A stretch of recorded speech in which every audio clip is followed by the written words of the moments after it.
ನಮಸ್ಕಾರ, ಎಲ್ಲರಿಗೂ ಕನ್ನಡತಿ ಅಡುಗೆ ಚಾನಲ್ಗೆ ಸ್ವಾಗತ. ಸೋರೆಕಾಯಿ ಬಳಸಿ ನೀವು ಪಲ್ಯ ಸಾಂಬಾರು ಏನೇನೋ ಡಿಫ್ರೆಂಟಾಗಿ ಟ್ರೈ ಮಾಡಿರ್ತೀರ. ನಾನೊಂದು ಇವತ್ತು ಸೋರೆಕಾಯ್ದು ಹೊಸ ಥರದ ಪಲ್ಯವನ್ನು ಮಾಡಿ ತೋರಿಸ್ತಾ ಇದ್ದೀನಿ. ತುಂಬ ಈಸಿನೂ ಮತ್ತು ಟೇಸ್ಟಿಯಾಗಿ ಕೂಡ ಮಾಡಿ ತೋರಿಸ್ತಾ ಇದ್ದೀನಿ. ನೀವು ಇದನ್ನು ಒಮ್ಮೆ ಮಾಡ್ಕೊಂಡು ತಿಂದರೆ ಖಂಡಿತ ಮತ್ತೆ ಪದೇ ಪದೇ ಮಾಡ್ಕೊಂಡು ತಿಂತೀರ. ನಾನು ಇದಕ್ಕೆ ಯೂಸ್ ಮಾಡೋ ಇಂಗ್ರೀಡಿಯೆಂಟ್ಸ್ ಅಂತೂ ನಿಮ್ಮ ಕಿಚನ್ದಾಗ ಆಲ್ರೆಡಿ ಇದ್ದೇ ಇರ್ತಾವೆ ರೀ. ನನ್ನ ರೀತಿಯಲ್ಲಿ ಒಮ್ಮೆ ಇದನ್ನು ಖಂಡಿತನೂ ಟ್ರೈ ಮಾಡಿ ನೋಡಿ. ಇಲ್ಲಿ ನಾನು ಒಂದು ಸೋರೆಕಾಯಿಯನ್ನು ಮೇಲಿನ ಸಿಪ್ಪೆಯನ್ನು ತೆಗೆದುಬಿಟ್ಟು ಈ ರೀತಿ ಕಟ್ ಮಾಡ್ಕೊಂಡಿದ್ದೀನಿ ರೀ. ನೀವು ಈ ಥರ ರೌಂಡ್ ಮಾಡ್ಕೋಬೋದು ಅಥವಾ ಇದರೊಳಗೆ 2 ಅಥವಾ 3 ಭಾಗನೂ ಮಾಡ್ಕೋಬೋದು. ನಾನು ತುಂಬ ದಪ್ಪನೂ ಇಲ್ಲ, ತುಂಬ ತೆಳಬನೂ ಇಲ್ಲ. ಮತ್ತು ಸೋರೆಕಾಯಿ ಎಳೆದದ್ರಿ. ಎಳೆದಿದ್ದಷ್ಟು ಪಲ್ಯ ತುಂಬಾ ಟೇಸ್ಟ್ ಆಗ್ತದೆ ರೀ. ಸೋರೆಕಾಯಿನೂ ಮತ್ತು ಆರೋಗ್ಯಕ್ಕೆ ತುಂಬಾ ಒಳ್ಳೆಯದು. ಇದಕ್ಕೊಂದು ಸ್ವಲ್ಪ ಮಸಾಲೆಗಳನ್ನು ಹಾಕ್ತೀನಿ. ಇಲ್ಲೊಂದು 1 ಸ್ಪೂನ್ ಆಗಷ್ಟು ನಾನಿಲ್ಲಿ ರೆಡ್ ಚಿಲ್ಲಿ ಪೌಡ್ರನ್ನ ಹಾಕ್ತಾಯಿದ್ದೀನಿ. 1 ಚಿಟಿಕೆ ಅರಿಶಿನ, 1/4 ಟೀ ಸ್ಪೂನ್ ಆಗಷ್ಟು. 1 ಸ್ಪೂನ್ ಆಗಷ್ಟು ನಾನಿಲ್ಲಿ ಧನಿಯಾ ಪೌಡ್ರ್ ಹಾಕ್ತಾಯಿದ್ದೀನಿ. ಸ್ವಲ್ಪ ಉಪ್ಪು. ನಾನಿಲ್ಲಿ ಕಡಲೆ ಹಿಟ್ಟು ಅಥವಾ ಕಡಲೆಬೇಳೆ ಹಿಟ್ಟನ್ನು ಹಾಕ್ತಾಯಿದ್ದೀನಿ. ನಾನು ತುಂಬ ಏನು ಹಾಕಲ್ಲ, ಒಂದು 2 ಸ್ಪೂನ್ ಆಗಷ್ಟು ಹಾಕ್ತಿದ್ದೀನಿ. ಇಷ್ಟು ಹಾಕಿ ಇದನ್ನು ಮಿಕ್ಸ್ ಮಾಡ್ಕೊಂಡ್ರಿ. ಅಂದರೆ ಈ ಹಾಕಿರೋ ಮಸಾಲೆ ಎಲ್ಲನೂ ಆ ಸೋರೆಕಾಯಿ ಪೀಸ್ಗಳಿಗೆ ಚೆನ್ನಾಗಿ ಅಂಟ್ಕೋಬೇಕು ರೀ. ಅಷ್ಟು ನೋಡಿ, ಸೋರೆಕಾಯಲ್ಲೂ ನೀರಿನ ಅಂಶ ತುಂಬಾ ಇರ್ತದೆ ರೀ. ನೋಡಿ, ಈಗ ಮಸಾಲೆ ಅಂಟ್ಯದ್ರಿ. ಇದನ್ನು ನಾನು ಮುಚ್ಚಿ ಒಂದು 10 ನಿಮಿಷ ತೆಗೆದಿಡ್ತಾಯಿದ್ದೀನಿ. ಉಪ್ಪು ಹಾಕಿರೋದ್ರಿಂದ ನೀರು ಬಿಟ್ಕೊಂಡು ಇನ್ನೂ ಚೆನ್ನಾಗಿ ಮಸಾಲೆ ಎಲ್ಲ ಅಂಟ್ಯದ್ರಿ. ಇದಕ್ಕೆ ನೋಡಿ, ಕಡಲೆ ಹಿಟ್ಟು ಹಾಕಿ ಮಾಡೋದ್ರಿಂದ ಈ ಪಲ್ಯ ಇದನ್ನು ತುಂಬಾ ಟೇಸ್ಟ್ ಆಗ್ತದೆ ರೀ. ಇದು ಕಡಲೆ ಹಿಟ್ಟು ಹಾಕಿರೋದ್ರಿಂದ 2 ಕಡೆ ಮಸಾಲೆ ಅಂಟ್ಯದ್ರಿ. ಇದನ್ನೊಂದು ಸ್ವಲ್ಪ ಹುರ್ಕೊಳ್ಳೋಣ. ಈಗ ಒಂದು ಪ್ಯಾನ್ಗೆ ನಾನು 1 ಸ್ಪೂನ್ ಆಗಷ್ಟು ಎಣ್ಣೆಯನ್ನು ಹಾಕ್ತಾಯಿದ್ದೀನಿ. ಎಣ್ಣೆಯನ್ನು ನೀಟಾಗಿ ಎಲ್ಲ ಕಡೆ ಸ್ಪ್ರೆಡ್ ಮಾಡೋಣ್ರಿ. ಈ ಮಸಾಲೆ ಹಚ್ಕೊಂಡಿರುವಂಥ ಸೋರೆಕಾಯಿಗಳನ್ನ ಹಾಕೊಳ್ಳೋಣ. ಗ್ಯಾಸು ಮೀಡಿಯಮ್ ಫ್ಲೇಮ್ದಲ್ಲಿನೇ ಇರಲಿ. ನೋಡಿ, ಹುರಿದು ಮಾಡೋದ್ರಿಂದ ಪಲ್ಯ ಟೇಸ್ಟ್ ತುಂಬಾ ಚೆನ್ನಾಗಾಗ್ತದೆ ರೀ. ಮತ್ತು ಆ ಕಡಲೆ ಹಿಟ್ಟು ಹಾಕಿರೋದ್ರಿಂದ್ರೂ ಆ ಕಡಲೆ ಹಿಟ್ಟು ಬೇಯ್ದು ಅಂಟ್ಕೋತದೆ ರೀ ಅದ್ರ ಮೇಲೆ. ಹಿಂಗೆ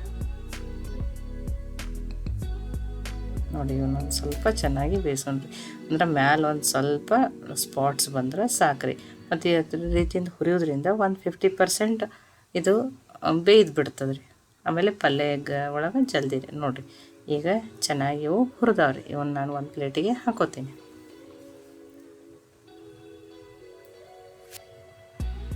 ನೋಡಿ, ಎಲ್ಲ ಹುರಿದವನು ಮತ್ತು ತುಂಬಾ ಸಾಫ್ಟ್ ಆಗ್ಯಾವ ನೋಡಿರಿ ಹುರಿದ ಮೇಲೆ. ಈಗ ಅದೇ ಪ್ಯಾನ್ಗೆ ನಾನು ಇನ್ನೊಂದು 2 ಸ್ಪೂನ್ ಆಗಷ್ಟು ಎಣ್ಣೆಯನ್ನು ಹಾಕೋತಿದ್ದೀನಿ. ಎಣ್ಣೆ ಕಾಯ್ದ ಮೇಲೆ ಒಂದು ಅರ್ಧ ಸ್ಪೂನ್ ಆಗಷ್ಟು ಜೀರಿಗೆ, ಒಂದು ಸ್ವಲ್ಪ ಟೇಸ್ಟ್ ಮತ್ತು ಫ್ಲೇವರ್ಕಾಗಿ ಹಿಂಗನ್ನು ಹಾಕ್ತಾಯಿದ್ದೀನಿ. ಹಿಂಗೆ ಡೈಜೆಷನ್ ಕೂಡ ತುಂಬಾ ಒಳ್ಳೆಯದು. ಇವೆರಡು ಫ್ರೈ ಆಗಲಿ ರೀ. ಫ್ರೈ ಆದಮೇಲೆ ನಾನು 2 ಹಸಿಮೆಣ್ಸಿನ್ಕಾಯಿ ಹಾಕಿದ್ದೀನಿ. ಖಾರ ನೀವು ನೋಡ್ಕೊಂಡು ಹಾಕ್ಬೋದು. ತುಂಬ ಖಾರ ಇದ್ದರೆ ಒಂದನ್ನೇ ಹಾಕಿರಿ. 1 ಈರುಳ್ಳಿಯನ್ನು ಸಣ್ಣದಾಗಿ ಕಟ್ ಮಾಡಿ ಹಾಕಿದ್ದೀನಿ. ಈ ಈರುಳ್ಳಿಯನ್ನು ಹಸಿ ವಾಸನೆ ಹೋಗೋವರೆಗೂ ಬೇಯಿಸ್ಕೊಂಡ್ರಿ. ಕಲರ್ ಏನು ಚೇಂಜ್ ಆಗೋದು ಬೇಡ, ಸ್ವಲ್ಪ ಸಾಫ್ಟ್ ಆದರೆ ಸಾಕ್ರಿ. ನೋಡಿ, ಈಗ ಈರುಳ್ಳಿ ಸಾಫ್ಟ್ ಆಗ್ಯಾವ್ರಿ. ಇದಾದ್ಮೇಲೆ ನಾನು ಒಂದು ಅರ್ಧ ಸ್ಪೂನ್ ಆಗಷ್ಟು ಜಿಂಜರ್ ಗಾರ್ಲಿಕ್ ಪೇಸ್ಟ್ ಹಾಕ್ತಾಯಿದ್ದೀನಿ. ಇದನ್ನು ಚೆನ್ನಾಗಿ ಬೇಯಿಸ್ಕೊಳ್ಳೋಣ. ಇದರ ಹಸಿ ವಾಸನೆನೂ ಹೋಗ್ಬೇಕ್ರಿ. ಒಂದು 1 ನಿಮಿಷ ಆಗಷ್ಟು ಬೇಯಿಸ್ಕೊಂಡಿದ್ದೀನಿ ಮೀಡಿಯಮ್ ಫ್ಲೇಮ್ದಲ್ಲಿ ಇಟ್ಟನೆ. ಈಗ ಬೇಯ್ದವ್ರಿ. ಬೇಯ್ದ್ಮೇಲೆ ನಾನು ಒಂದು ಸ್ವಲ್ಪ ಮಸಾಲೆಗಾಗಿ ಇನ್ನೊಂದು ಅರ್ಧ ಸ್ಪೂನ್ ಆಗಷ್ಟು ರೆಡ್ ಚಿಲ್ಲಿ ಪೌಡ್ರ್ ಹಾಕ್ತಾಯಿದ್ದೀನಿ.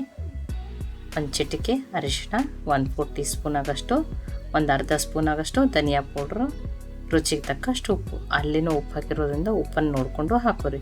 ಮಸಾಲೆಗಳನ್ನು ಲೋ ಫ್ಲೇಮ್ದಲ್ಲಿ ಇಟ್ಟನೇ ಬೇಯಿಸೋಣ್ರಿ, ಇಲ್ಲಾಂದ್ರೆ ಮಸಾಲೆ ಸೀದೋಗ್ತಾವ್ರಿ. ಮಸಾಲೆ ಚೆನ್ನಾಗಿ ಬೇಯ್ದಷ್ಟೇ ಪಲ್ಯ ಟೇಸ್ಟ್ ಚೆನ್ನಾಗಿ ಆಗ್ತಾಯಿದ್ರಿ.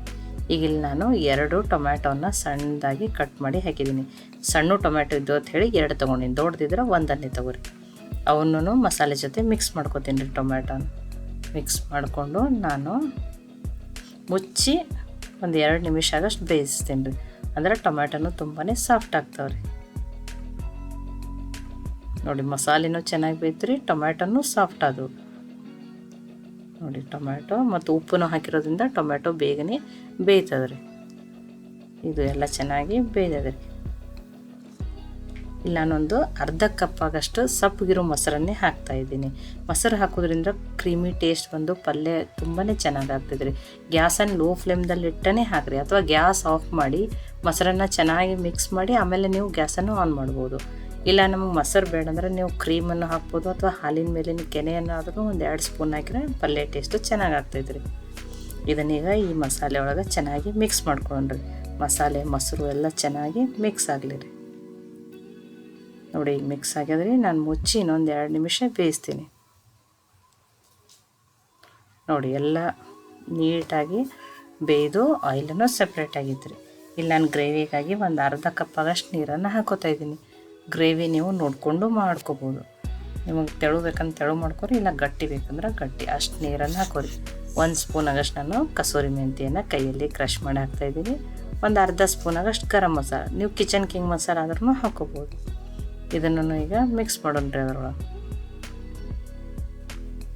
ನೋಡಿ ಮಿಕ್ಸ್ ಆದಮೇಲೆ ನಾನು ಹುರಿದಿಟ್ಕೊಂಡಿರುವಂಥ ಸೋರೆಕಾಯನ್ನು ಹಾಕ್ತಾಯಿದ್ದೀನಿ.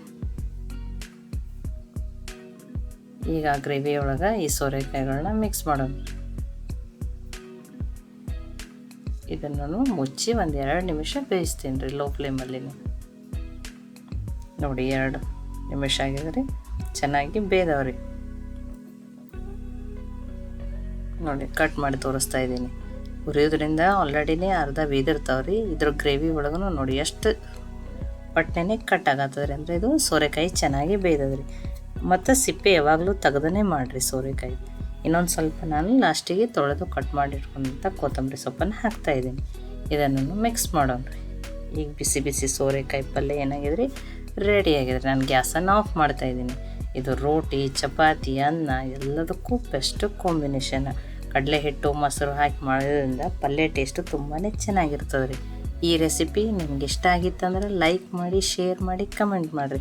ಖಂಡಿತನೂ ಟ್ರೈ ಮಾಡಿರಿ. ಮತ್ತೆ ಒಳ್ಳೆ ರೆಸಿಪಿ ಜೊತೆ ಸಿಗೋಣ. ಎಲ್ಲರಿಗೂ ಧನ್ಯವಾದಗಳು. ಕನ್ನಡತಿ ಅಡುಗೆ ಚಾನಲನ್ನು ಸಬ್ಸ್ಕ್ರೈಬ್ ಮಾಡಿ, ಬೆಲ್ ಐಕಾನ್ ಪ್ರೆಸ್ ಮಾಡಿರಿ.